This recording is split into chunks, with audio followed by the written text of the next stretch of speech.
সরকার অবশেষে Malaysia calling ভিসার জট খুলল। আপনারা যারা প্রতিনিয়ত কমেন্ট করছিলেন যে কবে থেকে কাজ শুরু হবে, তাদের জন্য সুখবর হলো আগামী ১ জুন ২০২৬ থেকে আনুষ্ঠানিকভাবে আবেদন শুরু হতে যাচ্ছে। কিন্তু তার আগেই একটি বিশাল আপডেট আছে যা আপনার এখনই জানা দরকার। আগামী ১২ তারিখ থেকেই শুরু হচ্ছে বিশেষ মেডিকেল চেকআপ প্রক্রিয়া।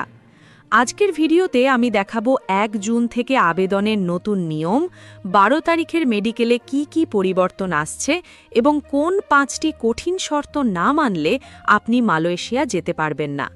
ভিডিওটি একটু বড় হলেও শেষ পর্যন্ত দেখুন, কারণ একটি ভুল তথ্যের কারণে আপনার লাখ লাখ টাকা লোকসান হতে পারে। প্রথমে আসি সবচেয়ে গুরুত্বপূর্ণ আপডেটে। আগামী ১২ তারিখ থেকে সরকার অনুমোদিত মেডিকেল সেন্টারগুলোতে মালয়েশিয়া গমনেচ্ছুদের প্রি মেডিকেল এবং বায়োমেট্রিক কার্যক্রম শুরু করার নির্দেশনা দেওয়া হয়েছে। কেন ১২ তারিখ গুরুত্বপূর্ণ? কারণ ১ জুন মূল আবেদন শুরুর আগেই আপনার মেডিকেল ডাটাবেস তৈরি থাকতে হবে। মেডিকেল সেন্টার নির্বাচন। মনে রাখবেন, যে কোনো ক্লিনিকে মেডিকেল করলে এবার আর হবে না। মালয়েশিয়া সরকারের নির্ধারিত বিশেষ পোর্টালে যেসব সেন্টারের নাম আছে, শুধুমাত্র সেখানেই ১২ তারিখ থেকে রিপোর্ট জমা নেওয়া হবে। রিপোর্টের স্বচ্ছতা। এবারের মেডিকেল রিপোর্ট সরাসরি ডিজিটালি সার্ভারে আপলোড হবে, তাই কোনো দালালের মাধ্যমে ভুয়া ফিট কার্ড বানানোর চেষ্টা করলে এয়ারপোর্টে ধরা খাবেন এবং ব্ল্যাকলিস্টেড হবেন। এখন আসা যাক ১ জুনের মূল প্রক্রিয়ায়। সরকার এবার নিয়ত পদ্ধতিতে আমূল পরিবর্তন এনেছে। সিন্ডিকেট মুক্ত ব্যবস্থা। আগে নির্দিষ্ট কিছু এজেন্সি সিন্ডিকেট করত, কিন্তু ২০২৬-এর এই নতুন ধাপে সরকার ঘোষণা দিয়েছে সব বৈধ এজেন্সি সমানভাবে কর্মী পাঠাতে পারবে। BMET database.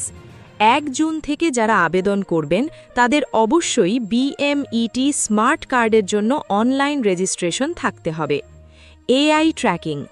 মালয়েশিয়া সরকার ভিসা ব্যবস্থাকে আরও শক্তিশালী করেছে। আপনার আবেদনটি কোন পর্যায়ে আছে সেটি আপনি নিজের পাসপোর্ট নাম্বার দিয়ে অনলাইনে চেক করতে পারবেন।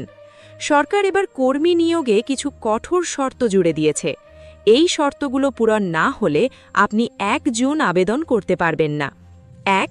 পাসপোর্টের বৈধতা। আপনার পাসপোর্টের মেয়াদ কমপক্ষে ১৮ মাস বা ১.৫ বছর থাকতে হবে।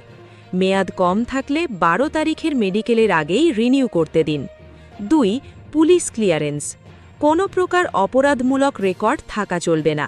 যাদের বিরুদ্ধে আগের মামলা আছে তাদের ভিসা রিজেক্ট হওয়ার সম্ভাবনা ৯৯%। ৩. বয়সের নতুন সীমা। ১৮ থেকে ৪৫ বছর। এই বয়সের বাইরে এবার আর কাউকে নেওয়া হচ্ছে না। ৪. Digital profile. আপনার সব কাগজপত্র স্ক্যান করে সরকারি পোর্টালে জমা দিতে হবে। কোনো ম্যানুয়াল বা কাগজে ফাইল এবার গ্রহণ করা হবে না। ৫. স্বাস্থ্য বীমা। এবার মালয়েশিয়া যাওয়ার আগেই কোম্পানিকে আপনার নামে স্বাস্থ্য বীমা করতে হবে, যা আগে মালয়েশিয়ায় গিয়ে করা হতো। টাকার অঙ্কটা এবার বেশ সন্তোষজনক। ১ জুন থেকে যারা কলিং ভিসায় যাবেন তাদের জন্য মালয়েশিয়া সরকার একটি বর্ধিত বেতন কাঠামো নিশ্চিত করেছে। Guaranteed income. নতুন শ্রম আইন অনুযায়ী ওভারটাইম সহ একজন কর্মী মাসে প্রায় ৭০ থেকে ৮০ হাজার টাকা আয় করার সুযোগ পাবেন। সাবধানবাণী।